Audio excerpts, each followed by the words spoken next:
શ્રી કૃષ્ણ. માંડો બરિયા સુરતથી. તો સરસ મજાની વાત કરવી છે. વાંચતા મને એમ થયું કે આ વિચારને આ વાતને શેર કરી દઉં. મારા હાથમાં ખૂબ જ સરસ મજાનું પુસ્તક છે, જગાડો ભીતરના મહામાનવને, ડોક્ટર દોલતભાઈ દેસાઈ, કે જેમને 70 કરતા પણ 80 કરતા પણ વધારે પુસ્તકો ગુજરાતીમાં અને 12 કરતા પણ વધારે પુસ્તકો ઇંગ્લિશમાં લખ્યા છે. ડોક્ટર પ્રોફેસર દોલતભાઈ દેસાઈ MS યુનિવર્સિટીના સાયકોલોજી ડિપાર્ટમેન્ટના ડીન હતા અને એને ખૂબ જ સારા એવા એમ કહેવાય કે મનોચિકિત્સક વિષયો ઉપર અને 70 કરતા પણ વધારે PhD કરનારને પ્રોત્સાહન અને માર્ગદર્શન પૂરું પાડ્યું છે. અને ખૂબ જ એમ કહેવાય કે ઊંડા અધ્યયન પછી આ જગાડો ભીતરના મહામાનવ પુસ્તક લખ્યું છે.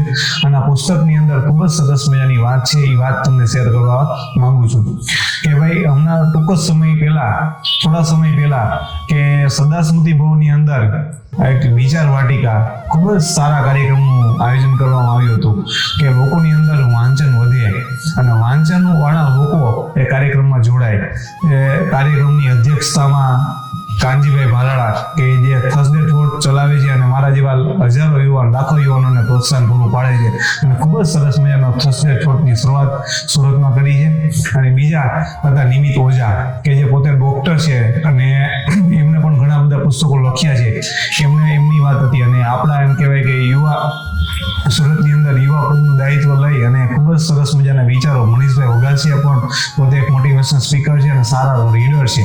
એમને પણ ખૂબ જ સરસ મજાની પોતાની વાંચન ઉપરની વાત રજૂ કરી હતી. આમાં એક સરસ મજાનું નિમિત ઓઝા દ્વારા વિક્ટર શેડરની વાત કરવામાં આવી હતી. ડોક્ટર નિમિત ઓઝાએ ખૂબ જ સરસ મજાના એમ કહેવાય કે વિચારો વિક્ટર શેડરના અને પોતાની વાત કેવી રીતના વાંચવું અને વાંચવાથી આપણા જીવનની અંદર શું બદલાવ આવી શકે એની ઉપર વાત કરેલી હતી.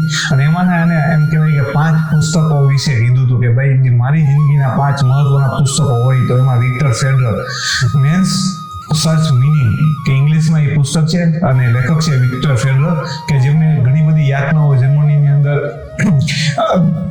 વર્લ્ડ વોર 2 દરમિયાન જે એને ટૂંકમાં એમ કહેવાય કે કેમ્પની અંદર લઈ જવામાં આવ્યા હતા, કેદી તરીકે લઈ જવામાં આવ્યા હતા અને પૂરા પરિવારને મારી નાખવામાં આવ્યો હતો એમના. તો એમને બહાર આવ્યા પછી પોતાના જિંદગીના જે ટૂંકમાં એમ કહેવાય કે જે દિવસો એને જેલમાં જે કેમ્પમાં વિતાવ્યા હતા એની ઉપર સરસ મજાનું એક પુસ્તક લખ્યું છે. એ પુસ્તકનું નામ છે મેન્સ સર્ચ મિનિંગ. એ ઇંગ્લિશમાં છે, એનું હિન્દી પણ ટ્રાન્સલેટ થયું છે. ખૂબ જ સરસ મજાનું પુસ્તક છે. અને આજે મારા હાથમાં જે પુસ્તક છે ડોક્ટર દોલતભાઈ દેસાઈ કે જગાડો ભીતરના મહામાનવને.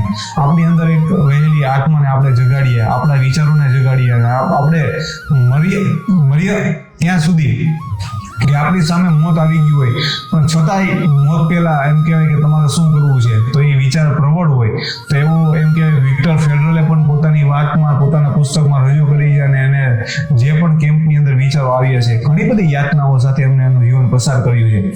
તો આવી એક સરસ મજાની વાત કે જે વિક્ટર ફેડર દ્વારા આપણે કરવામાં આવી છે અને એમ કહેવાય કે ડોક્ટર દોલતભાઈ દેસાઈ દ્વારા પણ ખૂબ જ સરસ મજાની વાત કરવામાં આવી છે. અને ખૂબ જ સરસ આ બંને પુસ્તકો છે જિંદગી અંદર વાંચવા જેવા છે. 1 થી 2 વખત તો જરૂર વાંચવા જોઈએ.